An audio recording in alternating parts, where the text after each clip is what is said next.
ጠላ ተው።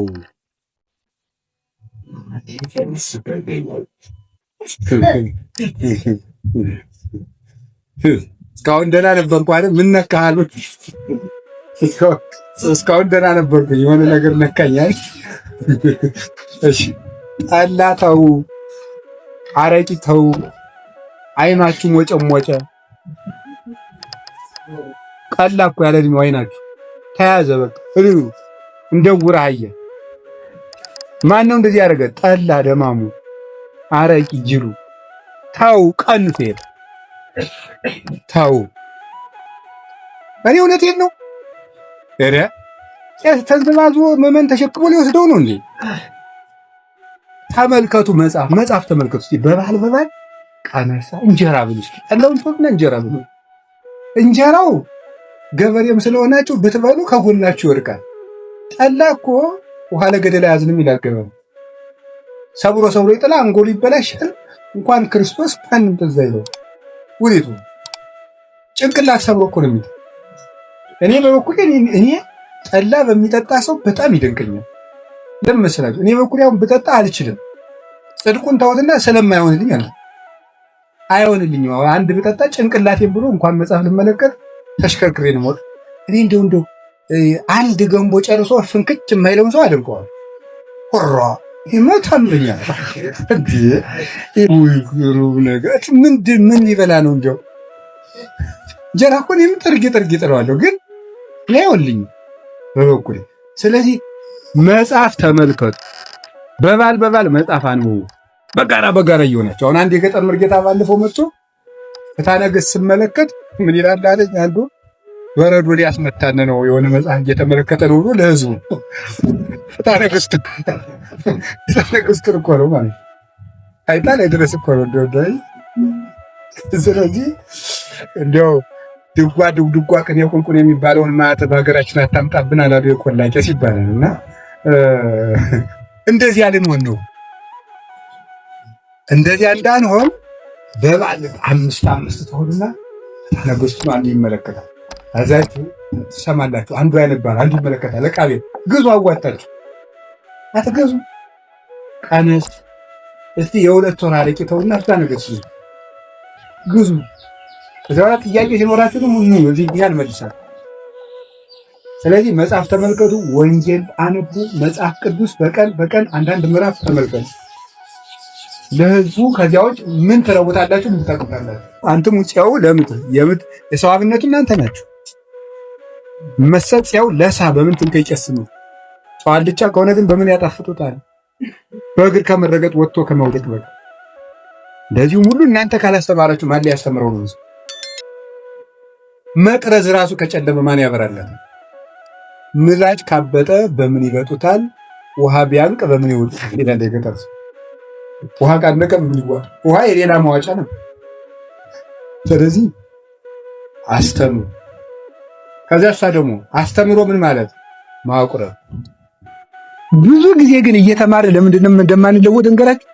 ጎደሎውን ለመሙላት አይመጣም ሰው። እስቲ ለዚህ ጉባኤው ብሎ ነው የሚመጣ ማለት ጎደሎ አለብኝ። መጀመሪያ ቁጭ ብለን ጉደሎች ሁሉ እየማስባለን። እንዲሁም አንድ አኗኗር ልንገራችሁ። እንዲሁ እግዚአብሔር ከፈቀደ እኔም ላላደርገው እችላለሁ። ጸሎታችን ጨርሰን ከመተኛታችን በፊት መኝታችን ላይ ቁጭ ብለን ቢያንስ 5 ደቂቃ ጎደሏችን እናስብ። 5 ደቂቃ ቁጭ ብለን እስቲ ዛሬ ያጠፋሁት ምንድን ነው በሉ እስቲ። ማታ ስታዩ በደንብ በስንክሳራችሁ ይመጣላችሁ። ዝርግፍ ወበዛቲ ዕለት ሰረቀ ገሌ ወበዛቲ ዕለት ጸረፈት ገሊት ወበዛቲ ዕለት እንዲያረገች ገሊት እንዲያረገ ገሊ ብሎ ስንክሳራችሁ በደንብ ይነበባል። ቁጭ ብላችሁ ዛሬ ቋት እገሌን ያገኘሁት እንዴት አድርጌ የተናገርኩት እንዲያረግ ገሊት ተናገኘው ምን አልኳት እንደዚህ ብላችሁ ታስቡ ትመጣላ። ጎደሏችን ስናስበው ነው። እንዲሁም ሊቃውንቱ ምንድነው የሚሉት? ሁልጊዜ ስህተቱን የሚያይ ሰው ለቅድስና የተዘጋጀ ሰው ነው። ሁልጊዜ ስህተቱን የሚያስብ ሰው ማለት ቁጭ ብለን ማታ ይችን ማሰብ አለብን። ቢያንስ ይሄን ብናስብ ምናል እንዲሁ ባንተው ማሰቢያተና እንዴ ማሰብ። እነዚህ ብፁዕ ቅዱስ አቡነ ሽኖዳ አርፈዋል፣ በረከታቸው ይድረሰን። አንድ ቃል ተናግረዋል። ከእግዚአብሔር ጉባኤ ስትሄድ እግዚአብሔር በቀደደው ቤት በኩል አንድ እንጨት ይዘህ ለመምጣት ብለህ ሂድ ይላል። እውነት ነው። አሁን እዚህ ጉባኤ መጣን አይደል? እዚህ ስንመጣ መጀመሪያ ዛሬ ራሱ ትመጡ እንዲህ ያለ ችግር አለብኝ፣ ለዚህ ችግሬ መፍትሄ ይዤ እመጣለሁ ብለን ማሰብ አለብን ማለት ነው። መፍትሄ ያስበን ሂደን ደግሞ ማሰብ አለብን። ዛሬ ይህን ተማርኩ፣ ይህን ማስተካከል። ለምን አንለወጥም ካላችሁ ተምረን ሲያበቃም ስለማናስብ ሳንማርም ስለማናስብ ሄዶ ማሰብ ባሉሲ ማሰብ ነው። አዎ ማሰብ አለብን። ይቆየው አቤት የሳይንሳችሁን ነው። ስንት ቀን ነው? 7 ቀን።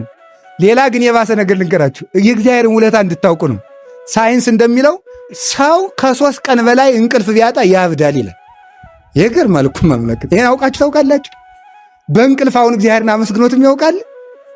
እግዚአብሔር 3 ቀን እንቅልፍ ቢነሳን አይምሯችን እንደምናጣ ታውቃላችሁ? እናውቃለን። ስለዚህ ተመልከቱ፣ እንዲያውም ዮሐንስ አፈወርቅ የሚለው በዚህ ዓለም ላይ እንደ እንቅልፍ ያለ መጽናኛ የለም ይላል። አሁን ለሰው እናቱ ብትሞትበት ጠላ ብንሰጠው አይጠጣልንም። እናቴ ነው የሚለው። ልብስ ገዝተን ብናመጣለት አይጽናንም። ሲተኛ ግን እናቱን ይረሳታል። አያችሁ፣ ትክክለኛው ማጽናኛው እንቅልፍ ነው አለ። በእውነቱ ማለት ግን እንደዚያ ስላልኳችሁ 24 ሰዓት ተኙ አላልኩም። መጸለይ ይገባል። ሌሊቱም ሙሉ ተኝቶ የሚያድር ሰው ፈጣሪ የለብኝም ማለቱ ነው ይላሉ ሰለስቱ ምዕት። ሌሊቱም ሙሉ እንደው ተኝቶ የሚያድር ለዚህ ሌሊት ፈጣሪ የለውም ማለት ነው። ለዚህ ሌሊት አስተዳዳሪ የለውም፣ ጌታ የለበትም፣ እንደፈለገ ይልሁን ማለት ነው። ቀኑን አለመጸለይ ለዚህ ቀን ፈጣሪ የለውም ብሎ እንደ መካድ ነው። ሌሊት ተግቶ ቢያንስ 1 ሰዓት 30 ደቂቃ ብትሆን የአቅምን ተነስቶ እግዚአብሔርን አመስግኖ ከደከመ ዙሮ መተኛት ይገባል። ይህን ማወቅ ስለሚገባ ነው። 7 ቀን ራባቸው። ሲርባቸው ተመልከቱ። አንዱ ዲያቆን እኔ ቸገረኝ፣ ምግብ ከታጣ አጉል ነዋል። እኔ እንዴት አድርግ ነው የምትሉኝ አለ። ሊክድም ይችላል። አይጣል እኮ ነው፣ አይድረስ ነው የሚባለው ማምላክን ማለት ነው። ከዚያ በኋላ ምን አደረገ? ቆዩ እስቲ ለቅድስት አርሴማ እንንገራት፣ ነገሯት። ከዚያ በኋላ እሷ ወደ እግዚአብሔር አመለከተች። አቤቱ ሥጋህን ቆርሰ ደምህን አፍስህ የሰጠህን ፍጹም የሕይወት እንጀራ የምትሆን ኢየሱስ ክርስቶስ ሆይ በእንጀራ ምክንያት አንተን እንዳንክድህ ጠብቀን፣ የሚሆንን ነገር ስጠን፣ የዕለት እንጀራችን ስጠን፣ ያ ፈቃድህ ካልሆነ ደግሞ ያለ ምግብ አበርታን ብላ ጸለየች። ስትጸልይ በ7ኛው ቀን ጻዕዳ ህብስት በመላእክት እጅ ወረደላቸው። በእውነቱ ማለት ነው ጻዕዳ ነጭ ህብስት ከላይ ቅድስት አርሴማ አወረደች። ሁላችሁንም ራብ በጸሎቷ ታስወግድላችሁ። ስለዚህ ከዚህ በኋላ ራባችን ክርስቶስ ነው፣ ሥጋውና ደሙን መቀበል ነው።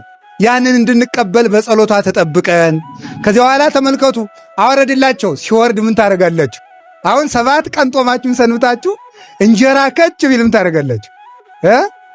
የምናደርገውን እናውቀዋለን። ግን እነሱ ምን አሉ? ኧረ ይህንን የመሰለ ህብስት ሳንቀድስ አንበላውም። ቅዳሴ ነው መጀመሪያ የምንቀድስበት እንጂ ይህንማ መብላት አይገባም ብለው መጀመሪያ ቅዳሴ ቀደሱ። ያንን ሥጋ ወደሙ ተቀብለው የተረፈውን ተመልከቱ፣ ከመስዋዕት የቀረውን ማለት ነው። መስዋዕት አለ፣ መስዋዕት አቅርበው ቅዳሴ ቀድሰው በዚህ ህብስት ሥጋ ወደሙን ተቀበሉና የተረፈውን ተመገቡ። መጀመሪያ ለነፍስ ነው የሚታሰብ፣ ቀጥሎ ለሥጋ ነው። 7 ቀን ጦሙን ሰንብቶ አሁን ሰው ማስቀደስ ያምረዋል። እግዚአብሔር ያሳያችሁ፣ ክርስቶስ ያመልክታችሁ። እኛ አሁን እንግዲህ ዛሬ ስላስቀድስ ነገ መተኛት እኮ ነው የኛ ነገር ማለት። እነሱ ግን 7 ቀን ተርበው ያስቀድሳሉ። ቅዳሴ ቀላል እንዳይመስላችሁ። ሊቀ ካህናት ኢየሱስ ክርስቶስ ራሱ የሚገኝበት፣ ሥጋ ወደሙ የሚለውጥበት፣ ራሱ ሥጋ ሆኖ የሚፈተትበት፣ ህብስቱን የሚፈተትበት፣ ወይን ሆኖ ተቀርቶ የሚሰጥበት፣ እሱ እንጀራ ሆነን የምንመገበው፣ መጠጡን የምንጠጣበት ሰዓት ስለሆነ የአምልኳችን ዘውድና አክሊል ፍጻሜ ምንድን ነው? ቅዳሴ ነው። ሰው ቢማር ለቅዳሴ ነው። ሰው መጽሐፍ ቢተረጉም ለቅዳሴ ነው። ሰው ቅኔ ቢማር ለቅዳሴ ነው። ክብሪት ይሊል ነው። ሰው አቋቋም ቢማር ለቅዳሴ ነው። ሰው ዝማሬ ቢማር ለቅዳሴ፣ ሰው ድጓ ቢማር ለቅዳሴ ነው። ሥጋ ወደሙን መቀበል አያችሁ። ማታ ሰዓታት ተቆመ፣ ማይሌት ተቆመ፣ ስብከትም ተሰበከ። ኋላ ምን ይሁን? ቅዳሴ ተቀደሰ። ክርስቶስን ሥጋውና ደሙን መቀበል። ስለዚህ ተምን ያን አስቀድሰው ተመገቡ። እኛም አስቀድሰን የሕይወት እንጀራ ክርስቶስን ለመመገብ ያብቃን። ጀዋላ ያንን ተመገቡ። ረሃቡን በዚህ ያሸነፉት። ብርሃኑ ቦግ እያለ እስቲ ከእስር ቤት አውጧቸው ደግሞ እነዚያን ክፎች ተብሎ አወጧቸው፣ ወሰዶት። ፊታቸው እንደ ፀሐይ ያበራል። እንደ ፀሐይ ሲያበራ የእስር ቤት ጠባቂውን አንተ ምን ስታበላቸው አድረህ ነው አለ። ኧረ እኔ ምንም አላበላኋቸው። እንግዲያ ምንድን ነው? አይ እኔ አላውቅም፣ የተመገቡት ነገር ይኖራቸዋል፣ አብልታቸዋል። አይ እንግዲህ ንገረን ካላችሁማ ብርሃን ሌቱን ሙሉ ከቦት ነው ያደረ። እዚያ ውስጥ አምላካቸው መግቧቸዋል ማለት ነው። የብርሃን አክሊል ሲወርድላቸው አይቻለሁ፣ እንዲያውም ትቼዋለሁ፣ በእነሱ አምላክ አምኛለሁ አለ ደግሞ እሱ ራሱ። ስለዚህ ተመልከቱ፣ ረሃብ አያችሁ፣ ተመልከቱ። በአንድ ችግር ሌላ ችግር ይፈታል። በአንድ ችግር ምክንያት ሌላ ችግር ለረሃባቸው እንጀራ ሲወርድላቸው ደግሞ የእስር ቤት ጠባቂው ደግሞ አመነ። መከራ ለበጎ ነው ለክርስቲያን የሚባለው ስለዚህ ነው። የሰው ችግር የሚሰማ ሰው እግዚአብሔር የእሱን ችግር ይሰማዋል። እውነቴን ነው። የጌዴዎን ልጅ ቁሞ ምንድን ነበር ያለ? ስምዑኒ ሰባ እስራኤል እግዚአብሔር ይስማይክሙ። የእስራኤል ሰዎች እኔን ስሙኝ፣ እናንተንም እግዚአብሔር ምን ይበላችኋል? ይስማችኋል። ሰውን ስንሰማ እግዚአብሔር ይሰማል። ሰውን ዝም ብላችሁ ሳትፈርዱ፣ ወጉን ሳትተነትኑ፣ መልስ ሳታዘጋጁ ዝም ብላችሁ ጭንቀቱን ስሙት።